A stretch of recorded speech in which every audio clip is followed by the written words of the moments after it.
This piece that I'm presenting is called Caught Between Two Worlds, Learnings of Being Mixed Race, and a poem about being mixed race. Today, I declare that I will not keep the races separate within me. I will polish off my veneers of black and white and dare you to see all that is me, all that is real, and all that is misunderstood, even the ones that love me the deepest and love the uniqueness.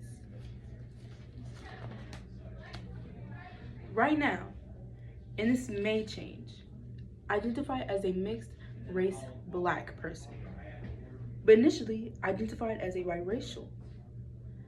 I feel like growing up in the environment that I was in, it was clear to me that most people can't process the fact that being mixed individuals are normal human beings who are just as normal as any other ethnicity. What are you doing sitting here with your diary? Get out there and tear their hair out. Yeah, right. I don't get you. You're tired of being picked on, but you don't do anything about it. What can she do? I got a lot of people not really being able to recognize me in sight. People may feel pressure to conform to one racial identity over another, leading to, as I had figured out, the language that I wanted to use to describe myself. I think part of that stems from the fact that when I grew up, my dad, who was black, wasn't really in my life. So a lot of my black identity came from the black people that my mother worked with in the neighborhood that I lived in. But also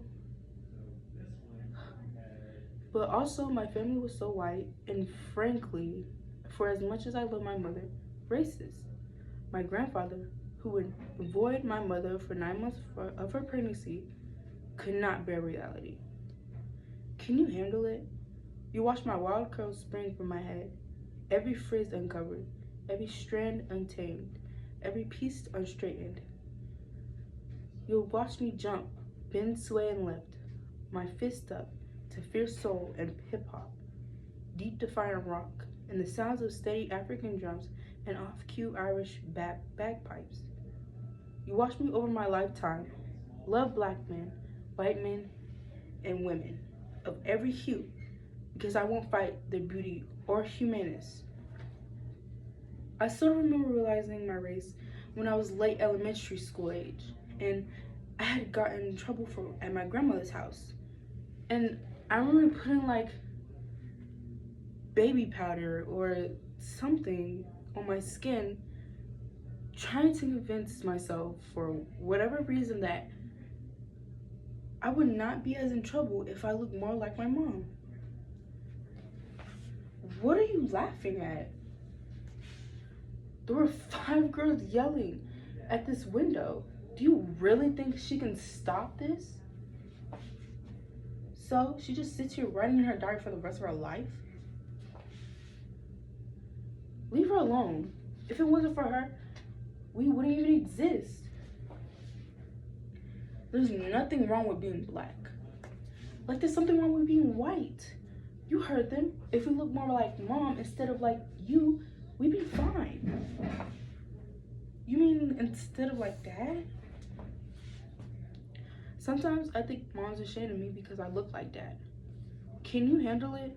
You see me wearing my big J-Lo hoops on my ears with long Janis Joplin dress hanging from my tan body. You hear me talk trash with an urban root accent, slapping my hands in laughter, and next talking quiet with plain words and no inflections as the freckles rise from my face to yours. Mom, I don't fit in. Join the club. A lot of people don't fit in. I had problems fitting in at school too. You did? Yes. How? I had braces and the kids would tease me. Mom, braces can come off. This can't. I also felt the struggle to feel connected with black people when I was growing up. I felt often like a conditional black person, And I think there are some mixed race black folks that have a lot of anger about that too. When I was younger, I did. But I've also come to understand that the idea of being authentically black is literally a responsive thing like the one drop rule. And this white supremacist idea of how we define race and mixed race and black identity being tied to sexual violence. So this reclamation of what it seems to be black is byproduct of racism. If we had blonde hair and blue eyes like mom, we'd fit in. You know it's true. No one can choose how they look when they're born. Maybe not now, but you'll be able to design your own kid through genetics.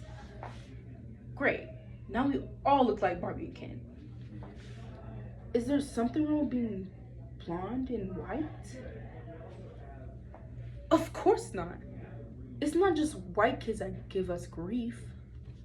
There are also privileges. I have that other non-mixed people.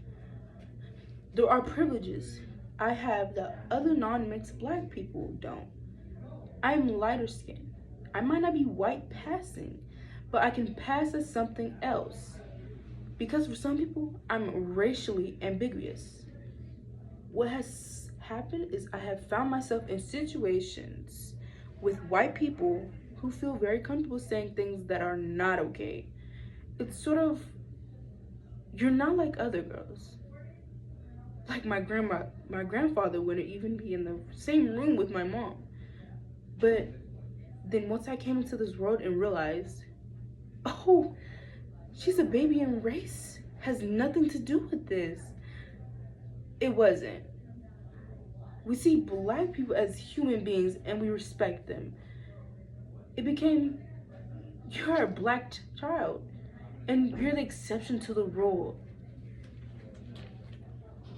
Will you accept this freedom of smiling with joy? Watching me be me, watching me discard your images of what you see or want me to be, and still love me. I carve up the black and white versions of me and toss them to the fire and take back out my composite soul, glistening warm and never fading. Today, the races are no longer separate within me, and I am me and free. Can you handle it?